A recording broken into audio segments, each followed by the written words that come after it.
நான் மைவி3 பற்றி கடைசியாக ஒரு வீடியோ போட்டிருந்தேன். அந்த வீடியோவில் வந்து பார்த்திங்கன்னா நிறையா கமெண்ட்ஸ் வந்துட்டுருக்கு. நிறையா வழக்கம் போல் வரக்கூடிய கமெண்ட்ஸ் வந்துட்டுருக்கு. அதை ட்ரோல் பண்ணி கமெண்ட்ஸ் வர்றது வந்துட்டுருக்கு. அப்புறம் நம்மளுடைய ரெகுலராக மைவி3 பற்றின நம்ம போடக்கூடிய வீடியோவுக்கு அதை ட்ரோல் பண்ணி நெகட்டிவாக நம்மளை ட்ரோல் பண்ணி நம்மளை திட்டக்கூடிய ஒரு கமெண்ட் போடக்கூடிய ஒரு நபர். அவர் அது ஆனா பெண்ணா நமக்கு தெரியாது. அவர் இன்றைக்கி ஒரு கமெண்ட் ஒரு லாங் கமெண்ட் போட்டிருக்காரு. அதில் சொன்ன விஷயத்தை பற்றி ஃபீல் பண்ணி நீங்கள் சொன்னது கரெக்டு தான், நான் ஆரம்பத்தில் உங்களெல்லாம் திட்டிகிட்டு இருந்தேன், ஆனால் இப்போ நடக்கிறத பார்க்கும்போது நீங்கள் சொன்னது தான் சரின்னு எனக்கு தோணுது, நீங்கள் சொன்ன மாதிரி தான் நடந்துகிட்ருக்கு அப்படின்னு தோணுதுன்னு சொல்லிட்டு அவருடைய கமெண்ட்டு, மற்றவருடைய கமெண்ட்டு, ஓவராலாக மைவி3னுடைய நிலைப்பாடு என்ன, இதை பற்றி தான் நீங்கள் பார்க்க போகிறோம். வாங்க வீடியோக்குள்ளே போய் விரிவாக பார்க்கலாம். நான் Vijay Krithik. Duty to express our opinion அப்படிங்கிறது ஒவ்வொரு மனிதனும் கடைபிடிக்க வேண்டிய ஒன்று அப்படின்னு நான் நினைக்கிறேன். அதோடைய விளைவு தான் இந்த விஜய் கிருத்திக் கார் அப்படிங்கிற சேனலை பார்த்துட்ருக்கீங்க.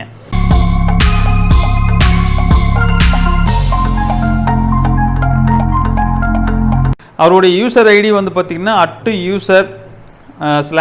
@QO8YG7ZI2S அப்படின்னு எனக்கு இங்கே காமிக்குது. பட் ஆனால் எக்ஸாக்டாக அவருடைய நேம் என்ன, அவங்க மேலா ஃபீமேலா அது எனக்கு தெரியல. இந்த கமெண்ட் நான் படிக்கிறேன் இந்த டைமில் இருந்து, இப்போ நான் படிக்கிற இந்த நேரத்துலேருந்து 2 மணி நேரத்துக்கு முன்னாடி அவர் இந்த கமெண்ட் நமக்கு போட்டிருக்கிறாங்க. அது என்ன போட்டிருக்காங்கன்னா, இந்த கமெண்ட் என்னென்னா, சார் நீங்கள் சொல்வதெல்லாம் உண்மையாகிவிட்டது. ஆரம்பத்தில் மைவி3க்கு எதிராக செயல்படுகிறீர்கள் என்று நினைத்தேன். என்ன சொல்கிறாங்க, ஆரம்பத்தில் மைவி3க்கு அகைன்ஸ்டாக நீங்கள் செயல்படுறீங்க அப்படின்னு நான் நினச்சேன். ஆனால் எம்டியின் நடவடிக்கை பார்க்கும் பொழுது நீங்கள் சொல்வதெல்லாம் உண்மை என புரிகிறது. இன்னும் சில நாட்களில் சரியான பதிலடி கொடுப்பார்கள் அப்படிங்கிறாங்க. யார் பதிலடி கொடுப்பாங்க? மக்கள் கொடுப்பாங்களா என்னன்னு நமக்கு தெரியல.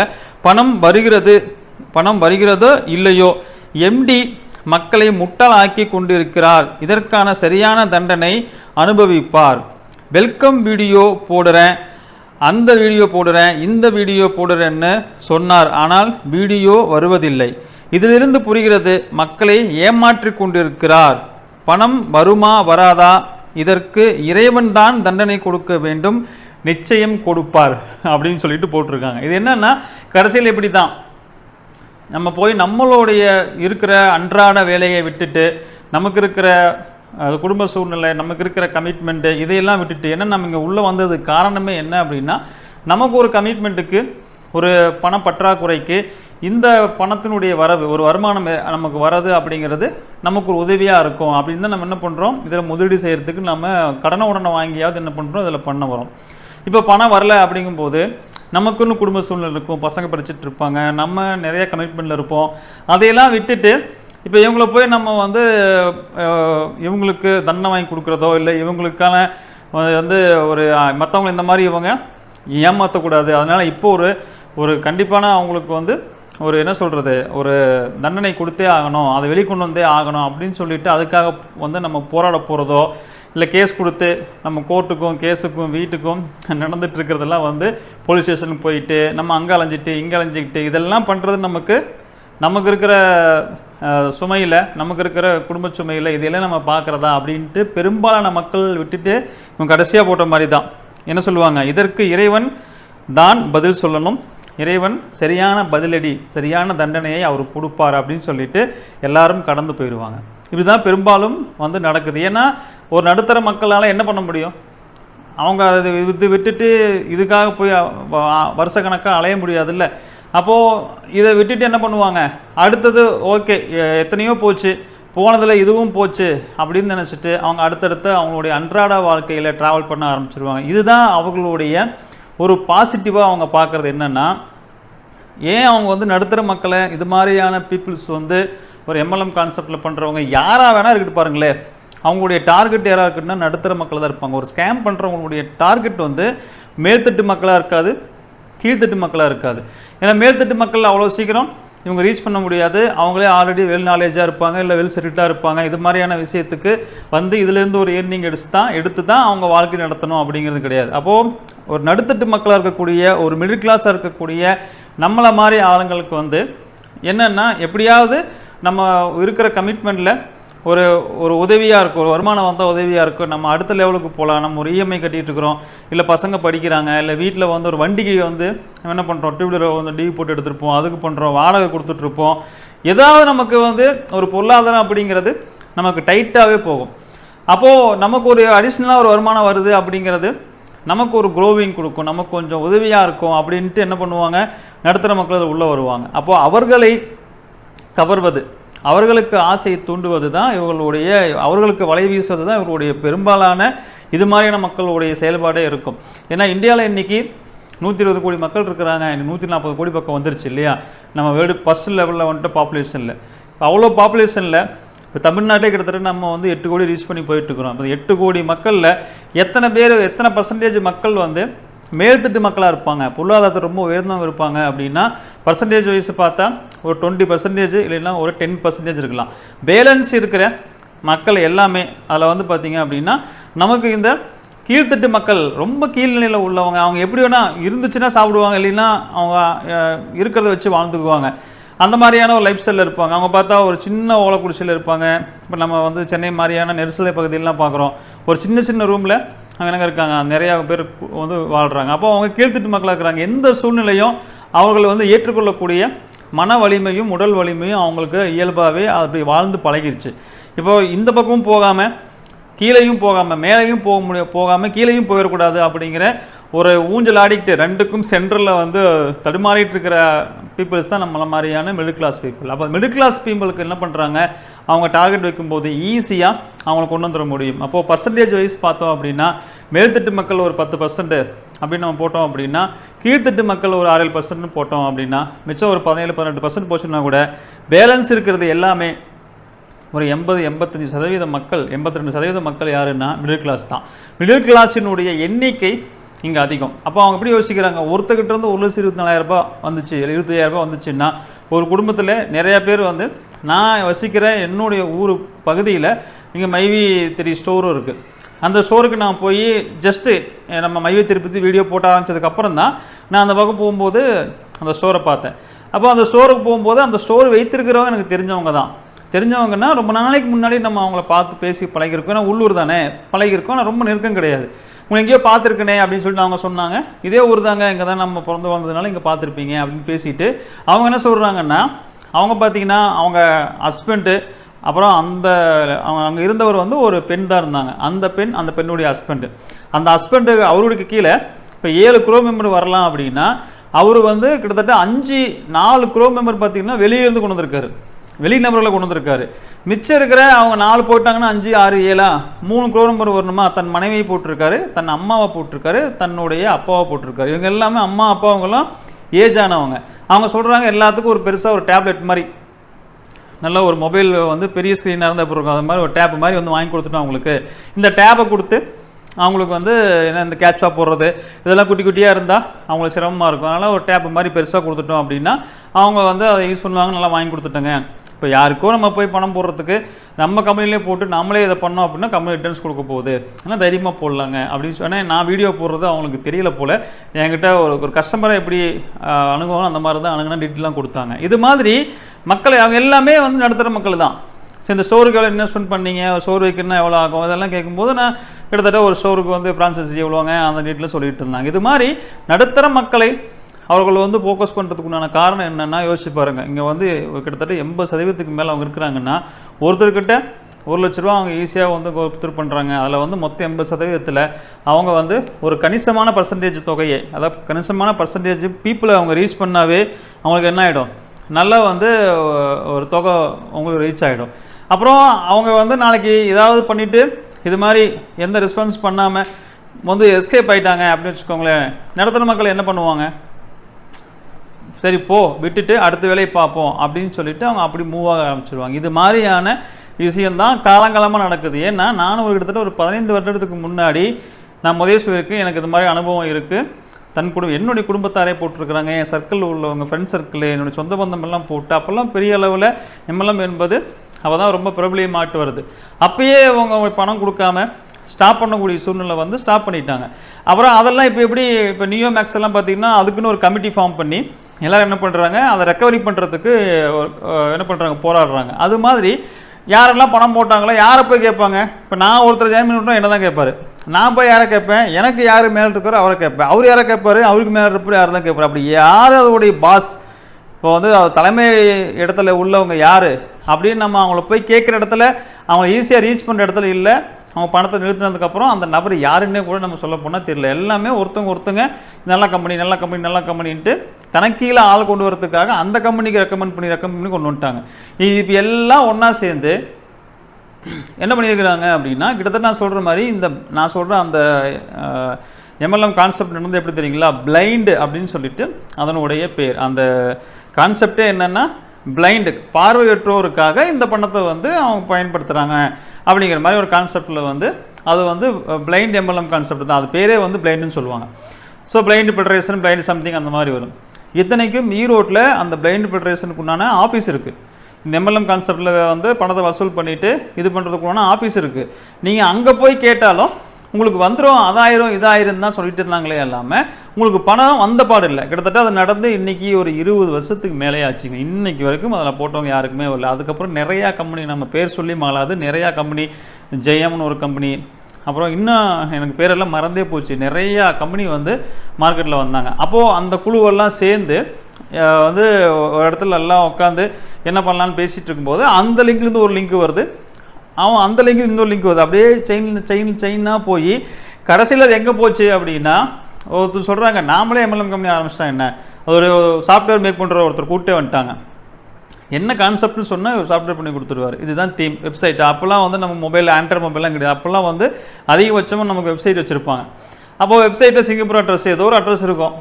இதுதான் கான்செப்ட், ரைட்டு லெஃப்ட் மேட்ச் பண்ணணும். இது ஏதாவது ஒரு தீம் பண்ணால் இவங்க ஸ்கிரிப்ட் எழுதி கொடுத்துருவாங்க, நீங்கள் அடுத்தது பண்ணுங்கள். இதுக்கு ஒரு குரூப் இருக்கிறாங்க. எல்லாரும் சொல்கிறது என்னென்னா, ஆரம்பத்திலே போயிட்டா நீங்கள் லாபம் பார்த்துடலாம். அப்போ இந்த கமெண்ட்டில் கூட நான் அந்த கமெண்ட்டில் போட்டிருக்கேன்னு சொன்னேன் இல்லைங்களா, அதில் வந்து இந்த கமெண்ட் போட்டுட்டு அவங்களே அடுத்த கமெண்ட் ஒன்று போட்டிருக்காங்க. என்னென்னா, முன்பு சேர்ந்தவர்கள் பணத்தை எடுத்து விட்டார்கள். இதுதான் மக்களுடைய மனநிலை. என்னென்னா, இப்போ தான் கம்பெனி ஆரம்பிச்சிருக்கிறான், இப்பயே நீங்கள் போனால் பெனிஃபிட் பார்த்துடலாம். அப்போ என்ன அர்த்தம்? இப்பயே போனால் பெனிஃபிட் பார்த்துடலாம்னா பின்னாடி வரவங்க நிலைமை என்ன? இதுதான் மக்கள் செய்யக்கூடிய தவறு. இப்போ என்னென்னா, நமக்கு வந்து இது தவறுன்னு தெரியுது, ஆரம்பத்தில் போனால் சம்பாதிச்சிடலான்னா அப்போ லேட்டாக போகிற நிலைமை என்னன்னு நம்ம யோசிச்சு நாம் அதை செய்யக்கூடாது அப்படிங்கிற ஒரு மனநிலை மக்களுக்கு வராத வரைக்கும் இது மாதிரியான கம்பெனிகள் வரதையும் அவர்கள் இந்த மாதிரியான ஸ்கேம் பண்ணுறதையும் நம்ம என்ன பண்ண முடியாது, தடுக்கவே முடியாத ஒரு சூழ்நிலையாக தான் இருக்குது எப்போவுமே. இப்போ சொல்கிறோம், அந்த கமெண்ட் படிக்கிறேன் பாருங்கள். அவங்க வந்து ரெண்டு தான் போட்டிருக்காங்க. ஒரு கமெண்ட் மேலே படித்தா, ஒரு கமெண்ட்டை இன்னொரு கமெண்ட் கீழே போட்டுக்கிறத படிக்கிறேன். முன்பு சேர்ந்தவர்கள் பணத்தை எடுத்து விட்டார்கள், நாங்கள் இப்பொழுது தான் பணத்தை போட்டோம், ஒரு பேமெண்ட் கூட வாங்கவில்லை, இது எங்கு போய் முடியும் என்று தெரியவில்லை, கடன் வாங்கி போட்டு வட்டி கட்டி கொண்டு இருக்கிறோம். பார்த்தீங்களா, வந்துட்டாங்க பாருங்கள். இதுதான் எல்லாரும் கடனை வாங்கி எதுக்குங்க போடுறீங்க? உங்ககிட்ட சேவிங்ஸ் இருந்தால் போடலாம், இல்லைன்னா கம்முன்னு இருக்கலாம், எதுக்கு இந்த வேலை நம்ம செய்யணும்? இப்போ யார் இதுக்கு பொறுப்பேற்றுக்குவா? அடுத்து அவங்களே போட்டிருக்காங்க பாருங்கள், வட்டி கட்டி கொண்டு இருக்கிறோம் போட்டாங்களா, அதுக்கு இல்லை, அவருக்கு அந்த கவலை எல்லாம் இல்லை. யாருக்கு? எம்டிக்கு என்னங்க கவலை? அவங்களாம் நீ கடன் வாங்கின இடத்துல வந்து உங்களுக்கு வீட்டு வாசல் தேடி வந்து நீ கடன் வாங்கினியே ஏன் கட்டலன்னு கேட்டால் அவரை பதில் சொல்ல போகிறாரு.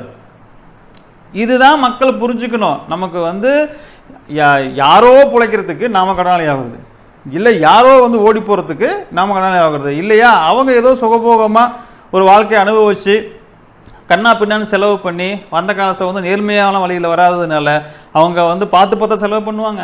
அனாமத்து காசு தானே, கண்ணா பின்னான்னு செலவு பண்ணிவிட்டு நாளைக்கு என்கிட்ட எதுவுமே இல்லை எல்லாமே போச்சுன்னு சொன்னாலும் கூட நம்ம ஒன்றும் பண்ண முடியாது. அப்போ அவர்கள் எல்லாம் சுகபோகமாக இருக்கிறதுக்கோ இல்லை அவர்கள் வந்து இந்த மாதிரியான ஸ்கேம் பண்ணுறதுக்கோ நாம் என்ன பண்ணுறது? நம்ம மாதிரி ஆளுங்க என்ன பண்ணுறது? வட்டிக்கு வாங்குறது, கடனுக்கு வாங்குறது, நம்ம போடுறது மட்டும் இல்லாமல் 4 பேர்த்தையும் கடன் வாங்க வைக்கிறது. இன்னும் 10 பேர்த்த வாய்ப்பு இருந்தால் இன்னும் 10 பேர்த்த கூட கடன் வாங்கி வச்சு அவங்களே கடனாளியாக்கி பணத்தை கொண்டு போய் இங்கே போடுறது. இந்த வேலை இது எதுக்காவது பிரயோஜனம் இருக்கா? இப்போ இதில் இது யார்? இன்னொருத்தங்கிட்ட கொண்டு போய் காசு கொடுக்கறதுக்காக நீங்கள் வீடாக போய் அவங்க கொடுக்குற அந்த ஒரு கோ மெம்பர்ஸ் இருந்தால் 200 இப்போ 100 ரூபாய் மாற்றிட்டாங்க, 200 கொடுக்குறாங்க, அது ஒரு கமிஷன் வருது.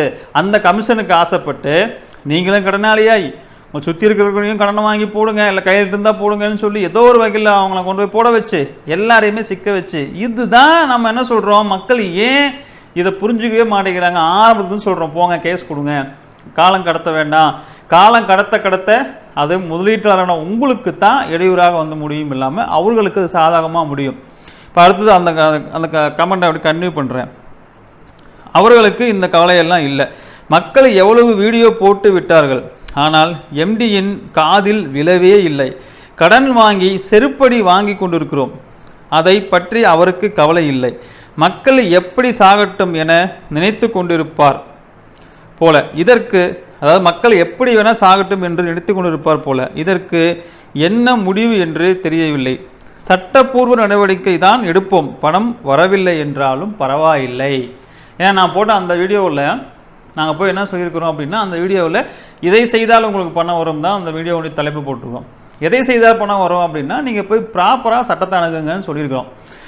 அப்போது அது ஒரு கமெண்ட் போட்டிருக்காரு, நீங்கள் போய் கோர்ட்டில் கேஸ் கொடுத்தாலும் நாளைக்கு வந்து அதனால் கூட என்ன ஆகலாம், பணம் வராமல் போகலாம் அப்படின்னு சொல்லிட்டு ஒரு கேஸ் ஒருத்தர் வந்து கமெண்ட் போட்டிருக்காரு. இப்போ என்ன தான் வந்து நீங்கள் வந்து பண்ணலான் இருக்கிறீங்க நீங்களே சொல்லுங்கள். இப்போ அவங்க பணம் கொடுத்துட போகிறாங்களா? அட்லீஸ்ட் நீங்கள் கோர்ட்டுக்கு போனாவது அவங்கக்கிட்ட இருக்கிற அது சொச்சத்தையாவது என்ன பண்ணுவாங்க, ஏதோ அவங்க சேஃப்டி பண்ணியிருக்கலாம், ஏதோ பண்ணியிருக்கலாம், என்னமோ பண்ணியிருக்கலாம், இருக்கிறதையாவது அவங்க லாக் பண்ணி வச்சு அவர்கள் வந்து நாடு கடந்து வேற எங்கேயாவது ஓடி போகாமல் இருக்கிறதுக்கு உண்டான ப்ராசஸை செய்வாங்க. அதனால் மக்கள் நம்ம திரும்ப என்ன சொல்கிறோம், நாம் மைவித்திரியில் நீங்கள் பணத்தை போட்டு நீங்கள் சம்பாதிக்கிறீங்க அப்படிங்கிறத நான் ஆதங்கப்பட்டு ஐயோ இவங்கெல்லாம் சம்பாதிக்கிறாங்க, இவங்க சம்பாதிக்கக்கூடாது அப்படின்னு நினச்சி இந்த வீடியோ போடுறதா நிறையா பேர் நினச்சிட்டு தான் பேட் கமெண்ட் கொடுக்குறாங்க. மக்கள் போய் கண்ணு முன்னாடி போய் நம்ம இப்படி ஒரு ஸ்கேம் நடக்குது, ஏன்னா நம்ம வந்து நமக்கு சுற்றி இருக்கிறவங்கள சொல்லலாம், நமக்கு தெரியாதவங்க எத்தனையோ பேர் இருக்கிறாங்கன்னா எத்தனையோ பேரை போய் ரீச் பண்ணுறதுக்கு இன்றைக்கி இருக்கிற நம்ம இந்த மாதிரியான சோசியல் மீடியா தான். அப்போ சோசியல் மீடியா மூலியமாக நம்ம என்ன பண்ணலாம், மக்களுக்கு கொண்டு போய் இதை சேர்க்கலாம் அப்படின்னு சொல்லிட்டு நம்ம முயற்சி பண்ணுறோம். அப்போது இதில் போகிற நெகட்டிவ் கமெண்ட் பேசுகிறவங்கள, இல்லை எம்டி கொடுத்துருவாரு, பணம் வந்துடும், அதை பண்ணிடுவார், இதை பண்ணிடுவார் அப்படின்னு சொல்லிட்டு இந்த நம்ம வீடியோவுக்கும் மற்ற மைவித்திரி பற்றின வீடியோ எல்லாம் போடுறாங்க. நம்மளை மாதிரி நிறைய பேர் மைவித்திரி பற்றின வீடியோ போடுறாங்க, நெகட்டிவாக போடுறாங்க, பாசிட்டிவாகவும் போடுறாங்க. அந்த வீடியோ கமெண்ட்டில் போய் பார்த்தீங்கன்னா இருக்கும். நீங்கள் அதையெல்லாம் தயவு செய்து எடுத்து போட்டு குழப்பிக்க வேண்டாம். உடனே போய் இதுக்குண்டான சொல்யூஷன் என்னென்னா, நீங்கள் சட்டத்தை அணுகுவது தான் இதற்குண்டான சொல்யூஷன். ஸோ மக்களுக்கு என்னென்னா சுருதி யுக்தி ஞானம்னு சொல்லுவாங்க. சுருதினா என்ன, நம்ம சுற்றி இருக்கிற நூல்கள் புத்தகம், ஏன்னா நூல்கள் நம்ம புத்தகம்லாம் எப்படி யாரோ ஒருத்தங்க அவங்களுடைய அனுபவத்தை புக்கம் படிவில் எழுதி வச்சுருப்பாங்க, அதை வருங்கால சந்ததிக்கு உதவும் அப்படின்னு சொல்லிட்டு இல்லையா. அது மாதிரி வள்ளுவரில் எழுதி வச்சுருக்கிறாரு. நிறையா பேர் வந்து நிறையா நமக்கு கோடிக்கணக்கான புத்தகங்கள் இருக்குது. அதெல்லாம் என்னென்னா நம்ம படித்த ஒரு விஷயத்தை தெளிவு பெற்றிருக்கிறது, ஓ இப்படி தானா அப்படின்னு சொல்லிட்டு. யுக்தி அப்படின்னா என்னென்னா, நாம் வந்து ஒரு விஷயத்தை வந்து அனுபவிச்சு தான் அதை வந்து நெருப்புங்கிறது சுடும், நெருப்பில் கை வச்சதுக்கு அப்புறம் தான் நான் அதை ஒத்துக்குவேன் அப்படின்னு இல்லாமல், சுற்றி ஏற்கனவே நடந்துட்டு இருக்கிற சூழ்நிலை இதெல்லாம் எப்படி இருக்குது, இது வந்து மற்றவங்க இதில் பெற்ற நல்ல அனுபவம் என்ன, கெட்ட அனுபவம் என்ன, இதை பார்த்து நாம் ஒரு என்ன விழிப்போடு இருந்துக்கிறது, இது வந்து யுக்தி.